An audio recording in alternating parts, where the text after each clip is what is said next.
Assalamualaikum warahmatullahi wabarakatuh. Selamat datang di mata kuliah komunikasi terapan yang dilaksanakan pada program studi Teknik Elektronika Telekomunikasi semester ke-5 ya, semester ganjil untuk tingkat 3 TT. Nah, pada komunikasi terapan ini akan dibahas tentang khusus komunikasi wireless, komunikasi nirkabel. Jadi pada mata kuliah ini akan dibahas beberapa aplikasi wireless communication yang umum ya dimanfaatkan oleh masyarakat untuk berbagai keperluan ya, untuk kemudahan hidup sebenarnya. Nah, secara umum, wireless communication, ya komunikasi nirkabel ini kita bagi menjadi dua. Yang pertama adalah small scale wireless communication. Ini artinya komunikasi wireless untuk skala kecil, ya, skala kecil. Cakupan kecil sebenarnya. Cakupan kecil. Nah, di sini ada RFID, ya, RFID. Nanti saya akan tunjukkan secara ringkas RFID itu seperti apa. Namun topik khususnya akan saya bahas di pertemuan berikutnya. Kemudian yang kedua adalah infrared, ya, infrared. Kemudian Bluetooth, ya, ini juga sudah sangat awam ya, sudah sangat umum, sudah sangat kita pahami. Rata-rata perangkat komunikasi sekarang ini dilengkapi oleh ini, Bluetooth. Kemudian ada VLC, Visible Light Communication. Nanti juga akan saya jelaskan sepintas apa itu VLC. Nah, kemudian wireless LAN dan Zigbee.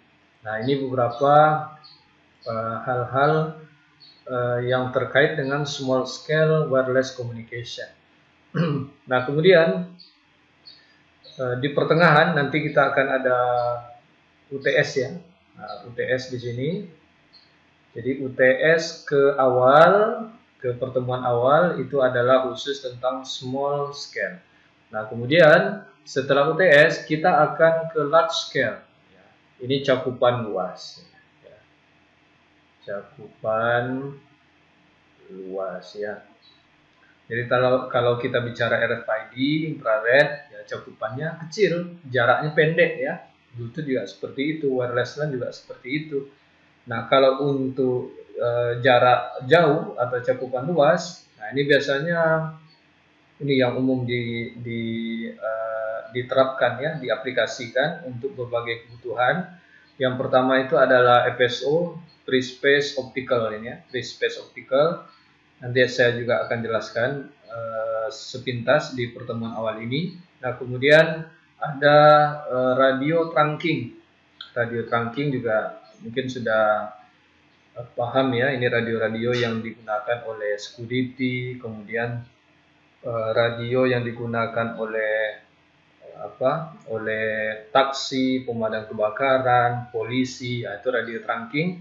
Kemudian cellular communication. Nah, ini juga saya kira sangat familiar sekali dengan kita. Rata-rata masing-masing kita sekarang ini sudah memiliki perangkat ini ya, perangkat mobile phone ya, perangkat smartphone. Nah, itu menggunakan service atau layanan dari cellular communication, komunikasi seluler. Apalagi di masa pandemi ini ya, ini menjadi backbone sekarang, ini menjadi jantung. Kalau seandainya infrastruktur ini tidak ada, tentu kita akan kesulitan untuk belajar, kesulitan berkomunikasi, kesulitan melakukan meeting secara online ya. Oke, nah ini sangat banyak saat ini membawa manfaat bagi kehidupan manusia.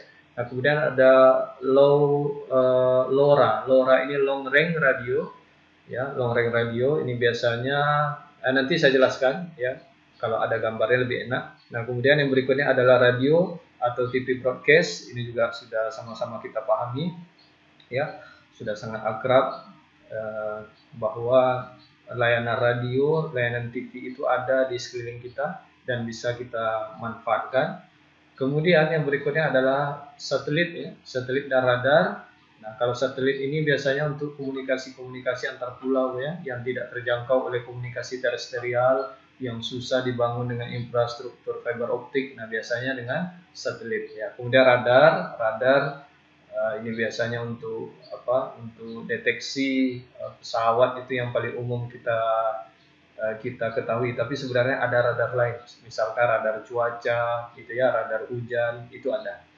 Nah, jadi dalam mata kuliah komunikasi terapan, lebih kurang hal-hal inilah yang akan kita pelajari. Jadi dari pertemuan awal sampai UTS kita akan mempelajari small scale wireless communication, ya, untuk cakupan kecil, mulai dari RFID sampai ZigBee. Nah, kemudian untuk timeline atau waktu setelah UTS menjelang UAS, jadi di sini ada UAS sendiri. Nah, ada UAS, kita akan belajar tentang large scale wireless communication ya, mulai dari FSO, radio trunking sampai satelit dan radar. Nah, kenapa komunikasi wireless ini begitu diimpikan ya, begitu diinginkan?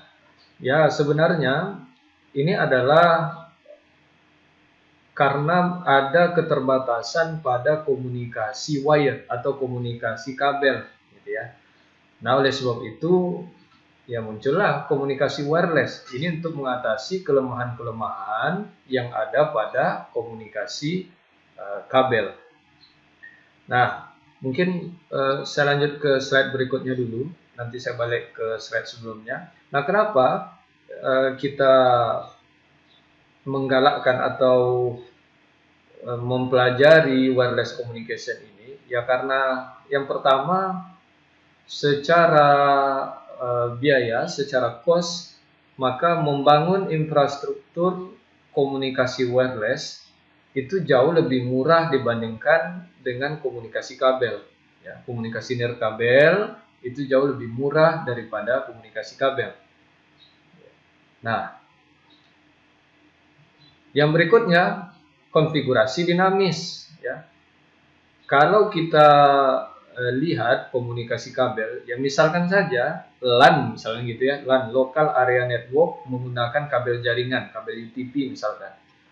Nah, ketika konfigurasi dalam suatu kantor, ya, atau pada suatu tempat itu berubah, maka secara otomatis ya pengkabelan semuanya itu akan dicabut, ya.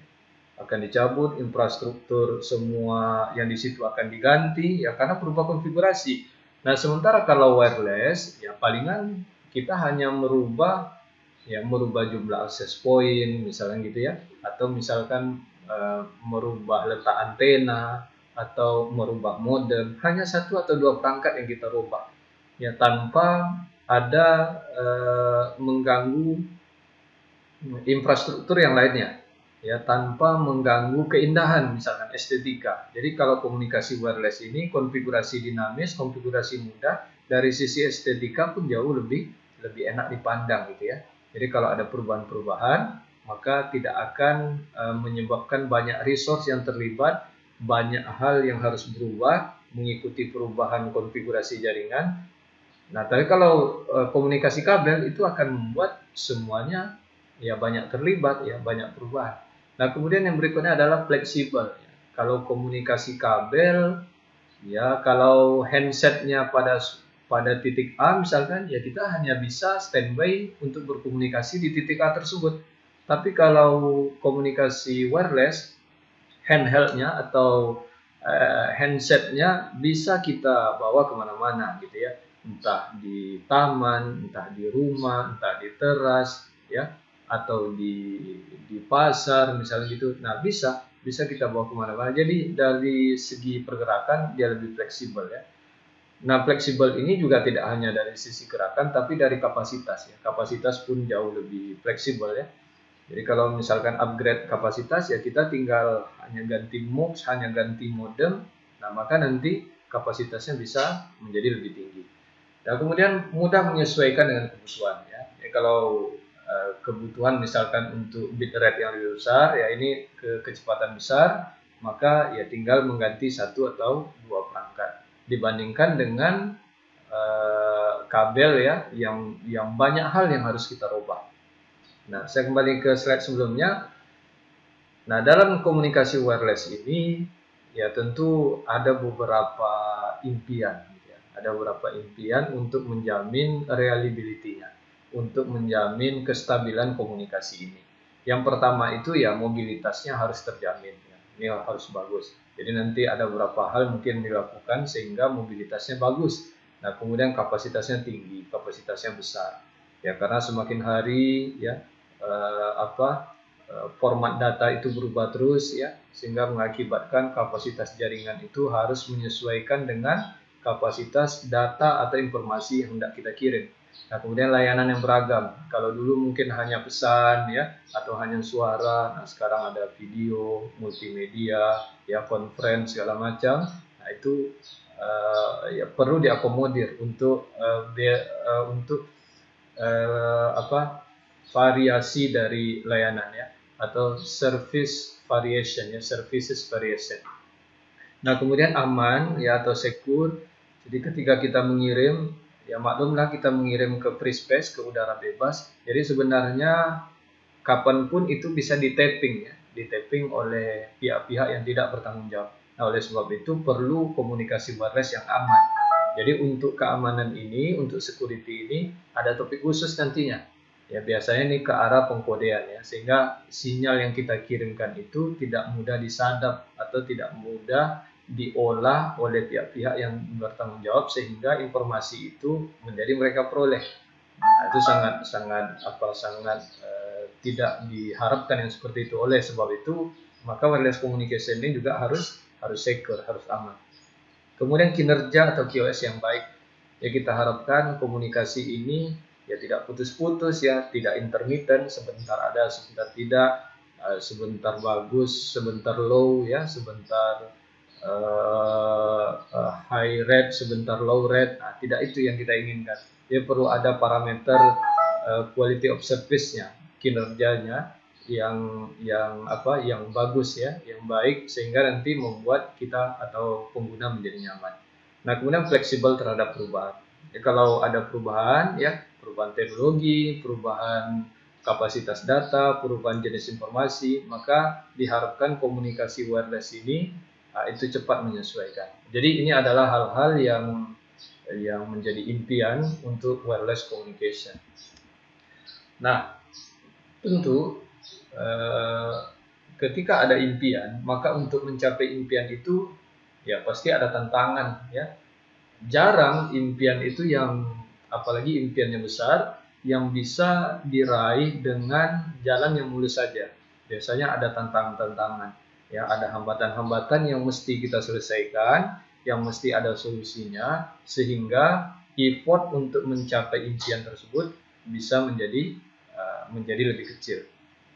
Nah, yang pertama sebagai tantangan dari komunikasi wireless ini adalah kanalnya. Ya, kanal ini adalah jalurnya, ya, jalur dari pengirim ke penerima atau sebaliknya penerima ke pengirim. Nah, kanal ini ya ada beberapa permasalahan di situ. Yang pertama itu adalah fading, ya, fading. Nah, jadi fading, kemudian shadowing, ya, frekuensi selektif, kemudian Doppler effect, ya, efek atmosfer dan lain-lain. Intinya ini adalah hambatan-hambatan komunikasi antara dua pihak, baik penerima dengan pengirim maupun pengirim dan penerima ya, sebaliknya ya, reversible ya, saling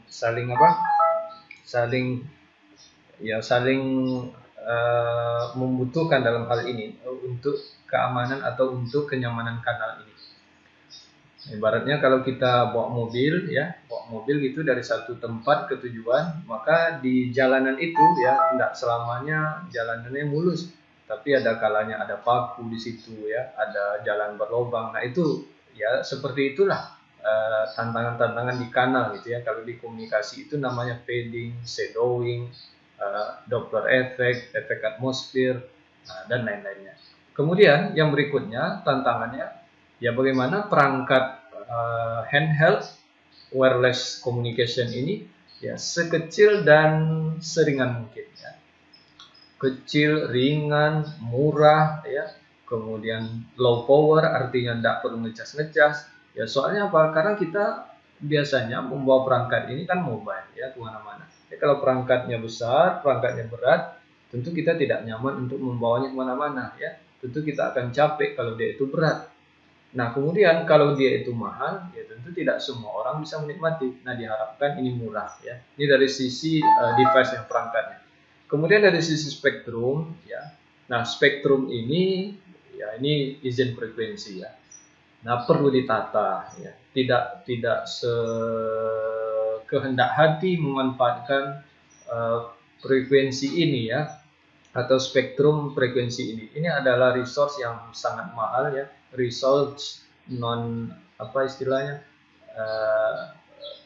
resource non minyak ya, sumber daya non minyak bumi, non mineral yang mahal itu ya spektrum frekuensi ini. Kalau semua orang ingin online, ingin berkomunikasi pada frekuensi tertentu, nanti akan muncul suatu efek yang namanya interference. Nah, oleh sebab itu dijaga. Jadi ada frekuensi-frekuensi itu yang hanya license member saja yang boleh di situ. Sementara orang-orang yang tidak punya license, maka itu tidak boleh di situ. Jadi perlu ada skema perizinan di sini ya, untuk menata ini. Dan diharapkan ya ada efisiensi spektrum. Ya, kalau ada suatu teknologi misalkan spektrum frekuensinya dari 800 ke 900, 800 mega ke 900 mega, itu ada total bandwidthnya 100 mega untuk suatu sistem komunikasi. Nah, kalau bisa ya, kalau ada sistem lain, kalau ada teknologi lain yang bisa 800 sampai 850 saja, artinya 50 lagi itu bisa dialokasikan ke tempat lain, maka ini sesuatu hal penghematan spektrum yang sangat luar biasa. Sehingga yang 50 lagi bisa dialokasikan ke layanan atau ke keperluan lain, dan ini menjadikan sumber pendapatan baru bagi negara tentunya ya. Nah, kemudian yang berikutnya adalah infrastruktur ya. Infrastruktur ini mulai dari protokol, media, ketersediaan ya, integrated ini bisa disatukan dari beberapa hal ya untuk satu sistem komunikasi gitu ya. Misalkan satu suara, satu data gitu ya. Nah, yang satu ingin berkomunikasi secara suara, yang satu ingin berkomunikasi dengan memanfaatkan layanan data. Maka apakah ini bisa diintegrasikan? Kalau seandainya tidak bisa, ya tentu kita nanti akan memerlukan dua infrastruktur yang berbeda. Tapi kalau yang ini bisa disatukan, maka dengan infrastruktur satu saja, maka dua layanan ini sudah bisa kita peroleh. Nah, yang berikutnya adalah standar. Nah, standar ini sangat perlu, ya. Standar ini sangat perlu, apa sebabnya?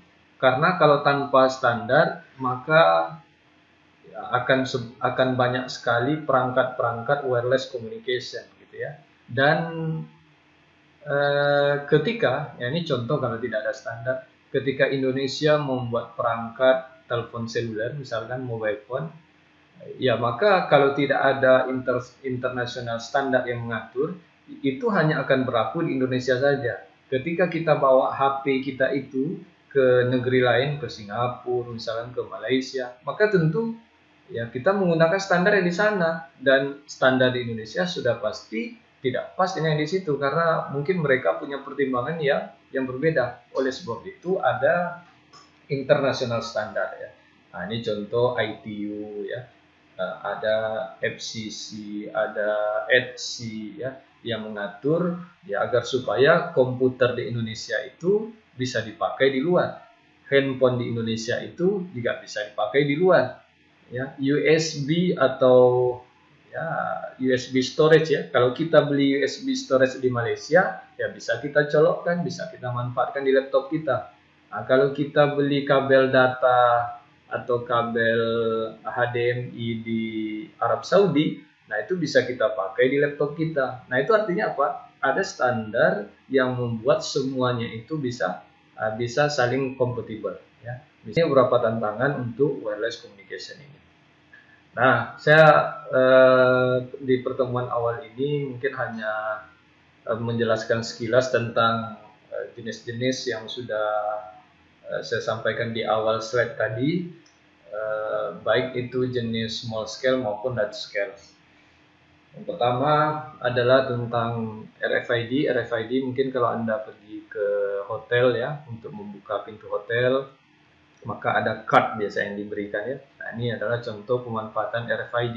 RFID ini sangat luas pemanfaatannya, bisa saja untuk identifikasi suatu, misalkan kalau ada ternak gitu ya, ada apa misalkan kucing ya, ada kucing, kemudian di kucing itu dikalungkan suatu gelang RFID, suatu kalung RFID, maka nanti ketika dibaca dia akan diketahui bahwa ini kucing siapa, umurnya berapa, jenisnya jenis apa, akan seperti itu ya. Atau mungkin sekarang ini untuk eKTP ya, eKTP itu di dalamnya sudah menggunakan sistem RFID. Jadi ketika kita dekatkan ke RFID readernya, maka data-data kita akan terbaca. Ataupun kalau misalkan Anda berbelanja ya, semua barang-barang sudah dimasukkan ke troli untuk belanja, maka ketika melewati gerbang tertentu, semua belanjaan itu sudah terhitung ya, tanpa harus mengeluarkan satu-satu, tanpa harus di-scan ke barcode satu persatu yang memakan waktu yang lama. Nah, ini contoh pemanfaatan RFID. Yang berikutnya adalah infrared. Nah, infrared ini adalah komunikasi jarak pendek ya. Sama RFID tadi itu juga pendek jaraknya. Kemudian ini adalah juga pendek infrared. Kalau misalkan mau kirim data ya, kirim gambar, bisa lewat infrared. Dan handphone lama itu masih ada pakai ini. Dan sekarang itu infrared mungkin yang paling populer itu ada di remote ya, remote TV, remote AC, nah, itu menggunakan infrared. Ya, mau mengganti menu, ya, mau mengganti layanan, kita pakai infrared communication ini. Yang berikutnya adalah Bluetooth ya. Bluetooth ini untuk komunikasi untuk data-data yang cukup besar tapi jaraknya pendek ya. Bisa untuk ngirim file, ngirim video. Kemudian sekarang pun ada handsfree atau headset Bluetooth ya. Kita pakai headset Bluetooth, tidak perlu ada kabel ke jack audio lagi. Nah, semuanya sudah menggunakan Bluetooth, termasuk mouse ya, mouse Bluetooth ya. Banyak sekali sekarang aplikasi dari Bluetooth ini. Nah, ini mungkin yang kurang familiar ya, Visible Light Communication atau PLC. Jadi sistem komunikasi PLC ini adalah sistem komunikasi dengan memanfaatkan cahaya sebagai pengirim dan penerima. Nah, jadi modulasi cahaya ini. Kalau mau mengirim suatu informasi, ya cukup dengan memanfaatkan LED aja, LED, light emitting diode, ya lampu-lampu LED itu. Nah, sebenarnya ketika dia mengirim dan menerima informasi, itu ada proses nyala hidup sebenarnya. Tapi karena kecepatan yang sangat tinggi, jadi kita tidak merasakan. Ya, sebenarnya lampu-lampu LED itu bisa dipakai ya untuk mengirim dan menerima informasi. Seperti di gambar ini, ya, bisa kita lihat ya, yang ini misalkan, nah ini ya, ini untuk smartphone ya, bisa internetan di sini, bisa untuk ini komputer ya, bisa untuk printer. Nah, ini contoh dari visible light communication. Yang berikutnya adalah wireless LAN ya, WiFi ya, wireless fidelity. Ini saya kira tidak ada yang tidak mengetahui ini ya, apalagi di masa pandemi saat ini, maka ya semuanya mencari WiFi, mencari akses supaya bisa terkonek ke internet. Bagaimana HP, komputer bisa terkonek ke internet, maka mencari akses point ya, bisa ke warung kopi, bisa ke kafe-kafe, bisa ke taman-taman yang telah disediakan oleh pemerintah ya. Nah, ini wireless LAN, komunikasi small scale yang sangat dekat dengan kita. Kemudian Zigbee. Nah, Zigbee ini untuk komunikasi sebenarnya untuk low rate, data rendah, tapi bisa untuk jarak yang lebih jauh daripada Wi-Fi ya.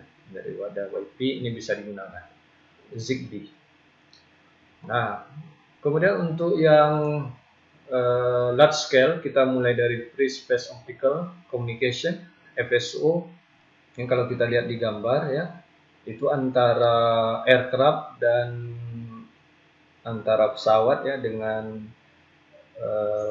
stasiun di bumi atau gedung server di bumi itu menggunakan FSO yang warna hitam ini.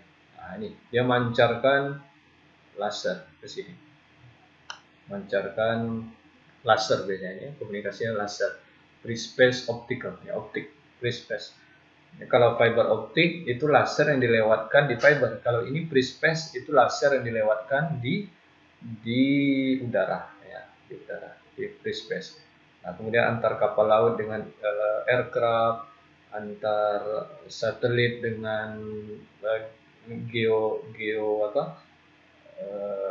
dengan stasiun bumi ya. Yang berikutnya adalah radio trunking. Ini juga sangat banyak kita jumpai untuk komunikasi taksi ya, komunikasi di kepolisian, komunikasi di pemadam kebakaran. Nah, ini menggunakan truncate system ya, sistem. Nah, bedanya dengan komunikasi radio biasa, kalau komunikasi radio biasa itu frekuensinya tidak bisa diganggu-ganggu. Artinya komunikasinya tetap, frekuensinya tetap. Tapi kalau di radio trunking ya, itu komunikasinya ketika ada frekuensi yang tidak terpakai, maka itu bisa dialokasikan. Jadi bisa lebih fleksibel ya, lebih dinamis ya pemanfaatan frekuensi, karena di sini ada sistem controller. Ada controller. Yang mana yang nganggur maka itu dialokasikan, mana yang request akan dialokasikan ke yang nganggur. Tapi kalau radio konvensional maka itu spektrumnya tetap. Jadi kalau misalkan mengirim itu F1 menerima F2 itu selalu F1 dan F2, tidak bisa dipakai oleh yang lain, hanya untuk dirinya sendiri. Tapi kalau di trunking, nah ini bisa di-change ya, bisa ditukar. Ketika itu kosong maka dipakai. Cellular communication ya, ini juga berbeda dengan trunking system, berbeda dengan radio konvensional, sesuai dengan namanya cellular communication. Jadi komunikasi yang coveragenya ada sel-sel ya, seluler ya. Seluler itu artinya banyak sel. Nah, ya misalkan di sini ada mobil ya, ada mobil merah di sini ya, ada mobil merah. Nah, dapat layanan dari sel yang warna hijau. Ya, kemudian ketika dia pindah ke sel yang warna merah di sini, ya mobil ini pindah ke sini, maka komunikasinya tidak terputus. Ya, tidak terputus. Akan terjadi handover sampai dia ke sini, sampai ke yang warna biru sini misalkan. Ini gerak terus sepanjang perjalanan dia tidak akan pernah putus ya, karena ada proses handover. Ya, kalau putus berarti ada kegagalan handover atau kehilangan coverage. Nah, beda dengan sistem komunikasi biasa, mungkin yang seperti ini. Ya, sistem komunikasi biasa, misalnya HT ya, ketika ini dapat layanan dari tower A, nah kemudian ketika dia mau berpindah ke daerah tower B, ya, misalnya di sini adalah tower B. Nah, walaupun misalkan cakupannya ada irisan ya, maka ketika ini berpindah ke sini ya, dia akan mengalami putus komunikasi dulu, baru bisa nyambung di sini. Nah, kalau di seluler ya, perpindahan dari titik X ini ke titik Y sini ya, itu tidak akan mengalami putus hubungan, karena ada proses handover. Handover itu serah terima layanan antar sel. Nah, yang berikutnya adalah long range radio. Long range radio sesuai dengan namanya untuk radio jarak jauh. Ini digunakan untuk IoT system ya, Internet of Things. Jadi kalau kita punya sensor kebakaran hutan misalkan, hutan tersebut agak jauh dari monitoring room, misalnya tempat monitoring atau monitoring station agak jauh, maka supaya bisa berkomunikasi, ya kita pakai LoRa ini, long range radio ini ya. Kalau pakai jaringan GSM bagaimana? Nah, ada beberapa tempat itu, tempat sensor berada, tidak ada jaringan GSM. Misalkan ketika di tengah hutan gitu ya, tidak ada jaringan GSM. Nah, sudah bang, tentu kita tidak bisa memanfaatkan itu. Nah, sementara kita mau mengirim data kondisi ke monitoring station. Oleh sebab itu biasanya ini digunakan LoRa ya. Nah, ini biasanya untuk IoT. Radio TV broadcast saya tidak akan berpanjang lebar. Sudah sama-sama kita ketahui ya, radio FM, radio AM, ya TV, stasiun TV, SCTV, RCTI, Indosiar, Metro TV, TV One. Nah, itu adalah TV atau radio broadcast ini ya. Jaraknya bisa sampai 60 kilo ya, jauh nih. Bisa service untuk service areanya bisa sampai radius 60 kilo. Kemudian satelit dan radar. Satelit ini sebelah kanan, ini satelit ya. Nah, ini radar sebelah kiri. Nah, kalau satelit, ya ini posisinya ada di ruang angkasa, ya. Dia mengikuti orbit tertentu, dia akan diletakkan di orbit tertentu sehingga dia senantiasa berputar ya, senantiasa berputar mengikuti putaran tata surya ya. Dia akan berputar. Nah, karena posisinya sangat tinggi, ya tentu cakupan komunikasinya cukup jauh ya. Nah, ini ordernya sampai ribuan kilometer. Ini contoh 36.000. Ini contoh 36.000. Jadi kalau kita mau mengirim informasi dari Pekanbaru misalkan, mau kita kirim ke mana ya, ke Pontianak misalnya, Pontianak, Kalimantan Barat, ya, maka bisa kita menggunakan satelit. Ya. Sini dikirim terus diterima oleh Earth Station, stasiun bumi di sini ya. Nah, kalau untuk radar ini, radar, ya, sistem radar ini, ya, dia akan mendeteksi, ya, dia mengirimkan, ya, mengirimkan sinyal. Kemudian misalkan di sini ada